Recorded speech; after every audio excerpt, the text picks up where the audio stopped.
Kasi alam mo naman, kami nakapatay pang bilisan lahat ng mga project. And itong project na to, itong segment na to, mula Solis hanggang Bunita, kahit na mahigit 1 kilometro na ito, 2 taon yung na-award yung kontrata at sa consortium. Okay lang, Tol? Noong 2023. Ngayon lang ito nagsimula under the leadership. Gusto ko lang talagang ulitin yung pasasalamat ng buong national government, lalo na ng Pangulo natin, kay Yorme at sa buong people. Kasi yung first day pa lang na nag-assume siya, nag-apply tayo ng letter of no objection para simulan na ang trabaho dito sa Antipolo Street, which is a critical part of the project. The next day, in one day, nakuha na natin agad yung from Yorme. Immediately, wala pang 24 hours, nakuha na natin. Kaya doon mo makikita ba yun na kapag nagtulungan ang national government o ang local government, umaandar ang mga proyekto. Yun ang kailangan natin. So, Yorme, thank you very much sa buong team. Galing sa Pangulo natin.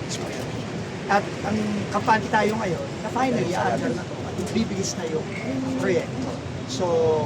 So yun, nung tuloy-tuloy tayo dito, nandito tayo ngayon kasi magsisimula na yung clearing natin. Yung nakapatay, pre. Patras yung dalawa. And dahil sa tulong ng ating mga engineer, nag-report tayo kay Yorme na yung original plan na napakalapad ng right-of-way acquisition, napanipis na natin. Naging mas narrow na yung right-of-way natin. At dahil doon, masisave na natin lahat ng mga bahay dito. Pati yung simbahan, masisave na natin yan. Sa original plan, tatakyas tayo ng kalahati ng mga bahay natin. Pero ngayon, dahil sa tulungan natin with Yorme, yung suggestion yun, nahanap na ng solusyon ng mga engineer natin na hindi na kailangan na natin ipagkasin yung mga bahay, yung mga iba't iba pang structure. So, napakalaking kadalian para sa ating local government. Kasi hindi na tayo kukuha ng mas magandang right. Thank you. Sa amin naman, on behalf of the people of Manila, we are grateful to the President na mai-implement na yung project. Natutuwa kami na may bagong DOTR Secretary na mabilis din kumilos. So that's why gusto namin sabayan yung energy ni Secretary Vince that lahat ng proyekto na makabubuti, lalo na sa ating mga kababayan, the city government will support it 101%. In fact, totoo po yung sinabi ni Sec Vince, noong minitila kami at ng buong team niya, sabi ko, subukan ninyo naman yung bagong gobyerno ng Maynila because it's been there has been a delay for 2 years. No one is moving here.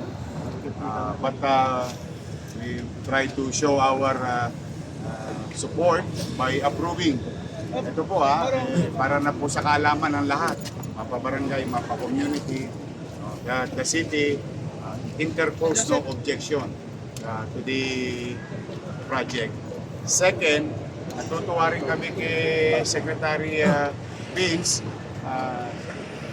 imbis na maraming madamay na mga properties and institution like churches and school, through some engineering and reconsideration of the Secretary, malaking portion na hindi na po magigiba.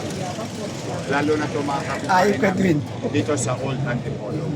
Third, the street starting today will direct MTPB Director to make it a one-way street, to give way to the construction equipment and to the team that's coming in the city of Manila. And in the coming days, we'll have it passed to make it permanent through an ordinance yung pagiging one-way ng Old Antipolo. Fourth, tuntua kami kasi madadagdagan ang aming floodway. Madodouble up. Walang tosgas ang Maynila. Nakita nyo yung mga ininyero ng Indonesia at Japan. They presented to us that the creek side will be doubled at better. So pagdating yan, dire-diretso sa Sunugapo, maganda ang daloy ng tubig baha from Blumentritt, Santa Cruz, and Tondo area. So we are very grateful, and the least thing that we can say is to support and grateful to the President and to Secretary Vince Dizon and the entire DOTR family.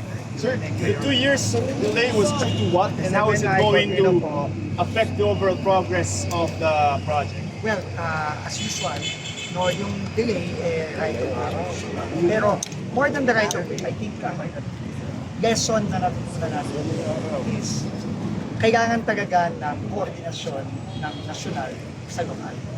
Kung walang koordinasyon ang national sa lokal at kung ang lokal ay hindi din ganun ka-responsive, talagang madidigay at madidigay ang process.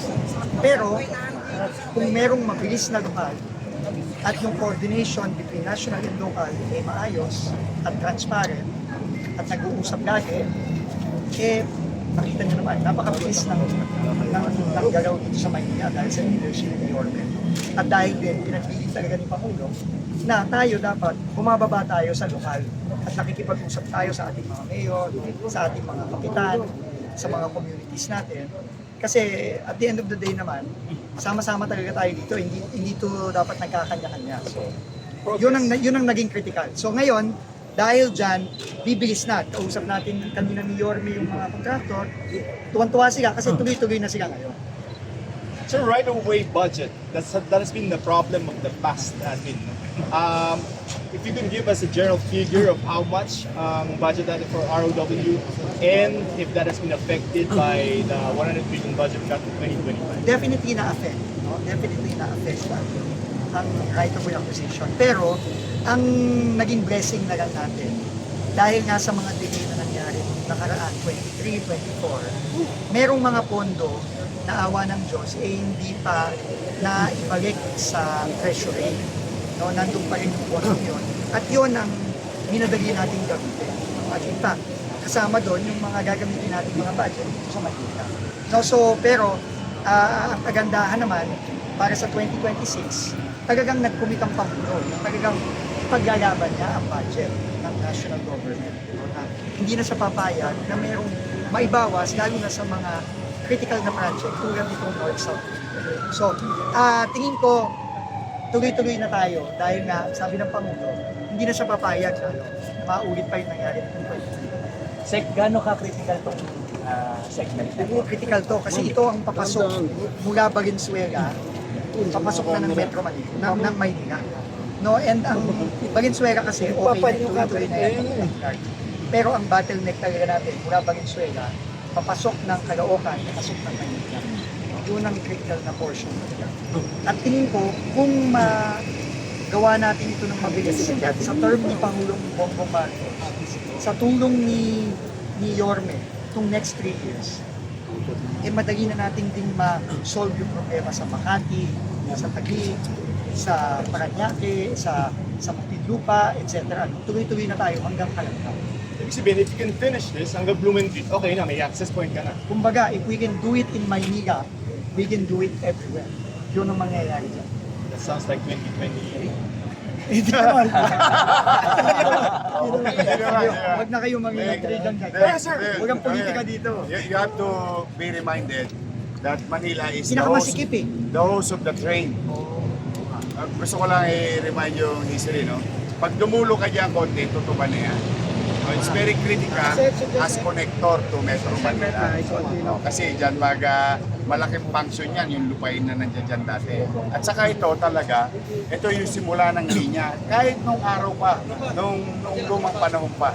Kaya naman so we're very excited. No? Kasi at the end of the day, alam mo yung pagdidili-dali, yung puro andap, that will cause delay. But for the meantime, I am, at least I can face the people of Manila, especially the old Antipolo community, na sila matutulog ng mahimbing.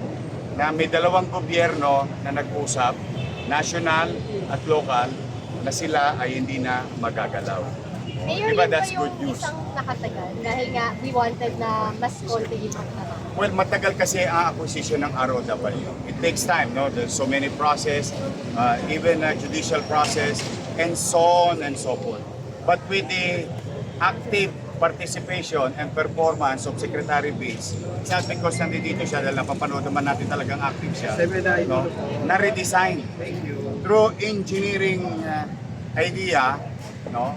Na napanipis pero mas tumibay yung sasapo sa ating mga train station o train rail, no? Kaya naman ito at least ang laking pag tinignan niya ang haba niya hanggang doon. So imagine the community that will be disenfranchised. But with the effort of DOTR, happy naman kami. O di, pagka pumunta ako sa bahay-bahay dyan, matulog na kayo ng mahimbing. Hindi, walang mangyayari sa inyo. Which I think very important sa community participation. Na pag may big project, big ticket project, pag involve ang community at sila ay nagkaroon ng assurance or some level of assurance, I think you will have the support of the community. Now, it's not only the community now, but the entire city government. All our resources in our own little way will full support of the full swing development nito ang aming relays or train system sa Manila. Sir, Blumentritt Station kayo meron. Nadaan lang to. Hindi, dalawa. Kaya nga maganda para sa Blumentritt. Solis and Blumentritt. Dalawang station to. Sir, budget season Critical now. Do you have any appeals to Congress as far as maybe preserving the critical projects? Hindi, I think klarong-klaro ang apilan ng ating Pangulo. So, sinabi niya, kung kailangan niyang ibalik ng budget dahil hindi tutugon sa mga kailangan ng mga kababayan natin. Kasama na doon itong NSCR natin, alam natin, ito talaga magbibigay ng long-term na relief sa transportation, yung ginahawang pangmatagalan na. Kaya tingin ko ipaglalaban talaga ng ating Pangulo. Tingin ko naman very clear yung mensahe na. At ulitin lang natin yung mensahe ng ating Pangulo sa ating Kongreso. Pero ako naniniwala na makikinig ang ating Kongreso sa napaka-emosyonal at napaka-passionate na panawagan ng ating Pangulo. Point to point. Saan mag-i-start at mag-i-end? Yung buong linya. Hindi, ito mula Clark, ito hanggang Calamba. Napakalayo nito. 190 kilometers ito. But gusto mo sumakay ng airport sa Clark? Ito, wala exaggeration. In a good day, the people of Manila, Manila ako. I just ride the Solis Solis Station. station. Dala ko yung maleta ko. Ang susunod kong bababaan, sa loob mismo ng airport ng Clark. Hindi na ako sasakay muli. Diretso nakasubo sa Clark. So, kaya pag naipaliwanag ng maigi sa taong bayan, lalo na kami mga taga Maynila, kung pupunta kami ng abroad, edi magka-Clark na kami kasi isang sakay lang kami dire-diretso. I think this is about a 45-minute drive. Manila to Clark. Less than 1 hour. Less than 1 hour. And you'll be in Clark. I don't know if you've seen a Clark Airport o si Secretary Vince ang gumawa nun. But you should see the most beautiful airport I've seen in the country. Yung Clark. So, magbe-beneficio talaga kami. That is from time to time. But on a daily basis, mapapakinabangan to ng mga taga Maynila. Yung ease of transport. Kasi may access na kami in the coming future, our children will have a better transport system. Yan naman yung Tutupan, sir. Isipin, Tutupan, paano ba? kasama din yan. Kasama din Kasama yan sa sa sistema. Hindi kasama sa package na ito. From package. Pero, naturally. sigundahan ko lang yung sinabi ni York. Sa mga kababayan natin dito. Assuming may nagtatrabaho dyan sa Makati. Maglalakad lang ng konti, sasakay sa Solis, bababa na sa Buendia, bababa na sa Magallanes. Napakadali. Siguro, dito mula Solis hanggang Buendia. Baka wala pang 15 minutos. Yes, most likely. So napakadali. So ang laking bagay talaga rito. So, kaya talagang laking pasalamat natin sa LGU ng Maynila ngayon. Pero 32 na, Finally, sir. gumagawa na. 2032 na to, sir. Hindi, ito tingin ko, dahil nga gumalaw na tayo ngayon, bibilis na to. Pero yung 2030 hanggang Kalambana, Pwede mo ihabol ng 2028 na. pipilitin natin. Hindi pa ako makakasalita. Baka naman, 3 years. baka naman You're talking mag-overpromise ako sa factors inyo. behind you. Pipilitin natin. Basta lahat kasi ng our presence here is maraming requirements sa lokal. And that requirements, we will work hand in hand with the DOTR family or team.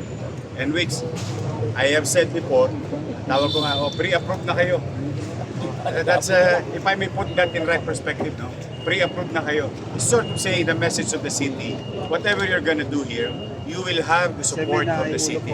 Whether legislation, whether acquisition of land, or anything na may tutulong namin. Traffic, katulong na nila ngayon ang lungsod ng Maynila. Sa dito, more on utilities na naman. Ano ba yung kailangan pang i-clear sa... Dito more sa utilities. More sa utilities. In GCP ba ito, sir? Meral? Hindi. Well, Meralco, tingin ko Meralco to. Meralco tsaka tubig sa ilalim, yung Maynilad. Maynilad din Meralco. Pero alam mo, kagaya ng sinabi ko, kailangan na naman talaga sa right of way acquisition kasama ng relocation ng mga utilities.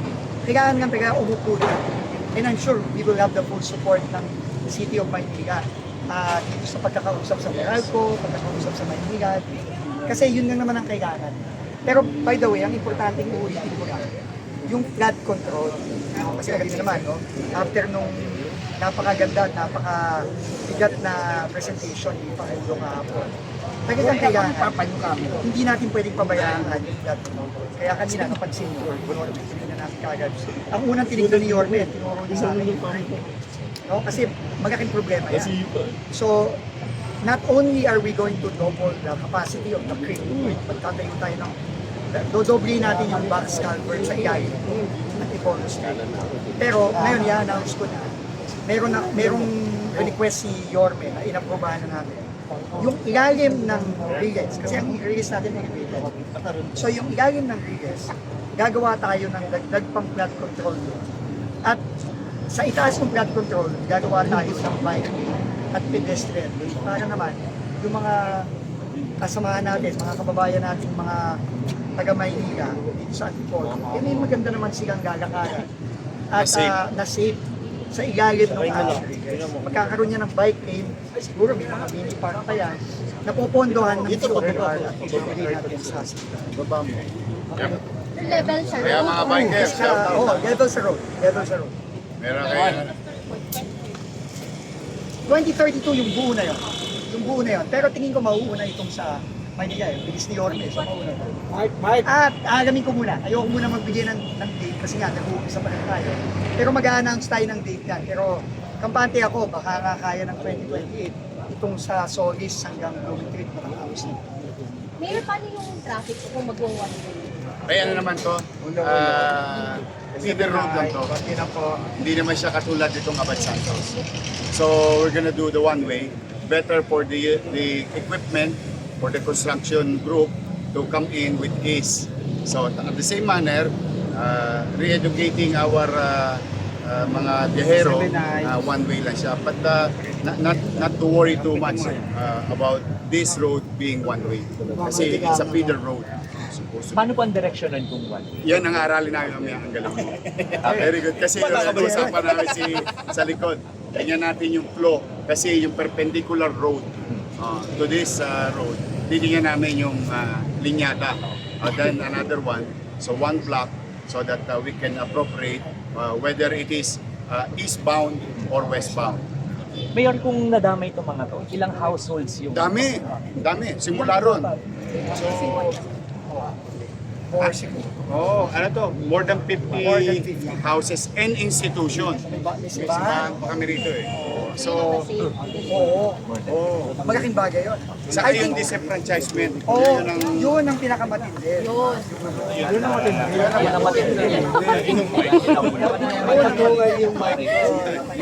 Nasaan yung cover na yun? Grado to. With that, thank you very much. Thank you very much.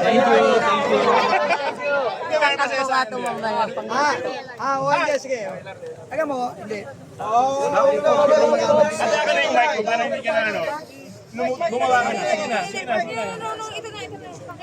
Ako, napanood ko yun. Hindi. Maganda itong ginawa ni Alam mo, Secretary. nakita naman natin, political kailangan nga talaga desisyon ng gobyerno. Kapag may mga area na bawal ang bendo, Kuya Junil. Kasi yung mga public space, kamukha yung nakita yung mga footbridge na napakakikita. Yung mga akyatan, yung mga stairways sa MRT. Na dapat yun free-flowing no? Kasi pag may obstruction, kumawa naman yung mga sumasakay. Nakita niyo naman yung ginawa ni Yorme sa sa Agpel, sa Recto, sa ibang mga Carriedo. kalye, sa Carriedo. Kailangan nga talaga, and inspirasyon talaga natin yun, yung ginawa ni Yorme dito sa Maynila. Kaya nung nakita ko yun for the first time ko nakita yung dun sa sa may northbound ng MRT3 na meron palang mga vendor doon na inoccupy yung mahigit kalahati na nung stairway. No, unang nakita ko kasi yung sa footbridge lang sa MMDA. So talagang medyo sumama yung loob ko doon. Kasi sumama ang loob ko kasi nagbabayad ko kasi sila ng Sa renta. private. Sa private. Eh bakit sila nandun sa public space? Mali yun. So may violation multi-point? Aagamin natin. No? At kakausapin ko yung Metro Point. Pero buti naman, nung tinawagan sila kahapon ng leadership ng MRTP, natanggal na nila. Kaya nga kanina, nagpunta ako doon ulit bago ako pumunta dito. Natuwa naman ako, magana yung mga vendor. So they were They paying were, rent. they were told to relocate inside the mall. Pero sir, yung status nila kahapon, they were paying Metro Point. Confirmed yun. Aagamin ko ulit. I-confirm ko yun. Pero yun ang sinabi sa atin ng mga vendor kahapon. Yes. So kailangan aagamin ko. Ngayon, aagamin ko din. Saan ba sila nagbabayad? Ano ba ang stante nila? For all we know, baka nagbabayad sila, dapat nasa loob sila, pero lumabas sila. I don't know. So we have to find out. Kailangan agamin na. I-meet ko ang Ayaga mamaya. Kasi ang Ayaga ang may-ari ng Metro Point. So i-meet ko sila mamayang hapon. Beep card, sir. Assurance to commuting public. So may shortage or... Na-meet ko na yung big card kahapon. No, matagal ng problema to. No? So, in the next few days, naghahanap lang ako ng solusyon. Ayoko lang magsalita pa habang wala pa kami solusyon. Pero in the next few days, may i-announce na kami mga solusyon dito sa problema ng mga big card na talagang may shortage lalo na sa MRT3 at sa LRT1. Qualify shortage? Huwag kang mabigay yung mga kababayan natin. Pero may rason dyan. May rason dyan. So, ang isa sa mga rason dyan, uunahan ko na, may mga enterprising tayong mga kababayan na nag-hoard at nagsascalper sa internet. Binibenta 300 pero ang gift card 30 pesos lang. So, kailangan din i-address natin yun kasi alam mo naman, yung iba nating mga kababayan, masyadong magagaling. No, yung kagalingan nila, inaabuso naman yung mga kababayan nila. Kailangan, makakuli yung mga. Sir, aside from that, AF Payment said yesterday na may supply sila. They have the cards, but why is it not in the market?